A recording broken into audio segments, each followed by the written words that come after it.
When a whistleblower, okay, are you ready? I heard the whistleblower's report from you people and how bad it was about just a simple conversation. By the way, this whole thing revolves around a simple conversation.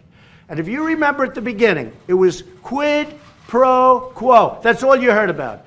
And I think he said 7 or 8 times, quid pro. In other words, you're going to do that or we're not going to give you money. You're going to do this or we're not going to. I never said it.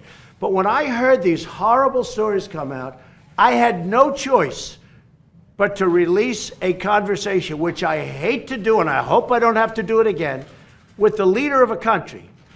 I asked a certain person to call up a certain person in that country to get permission to do it. Otherwise, I wouldn't have been able to do it.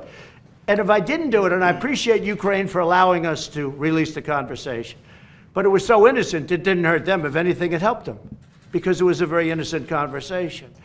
But when a whistleblower takes that very nice, innocent, Lindsey Graham said, I never knew you were that nice a person. He said, you never asked him for anything.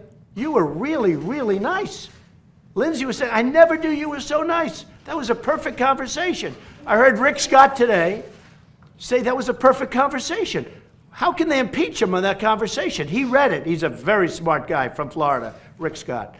And he said, that was a perfect conversation. How can you impeach somebody on that conversation? But the whistleblower wrote not that conversation. He wrote a vicious conversation. In other words, he either got it totally wrong, made it up, or the person giving the information to the whistleblower was dishonest. And this country has to find out who that person was, because that person's a spy, in my opinion.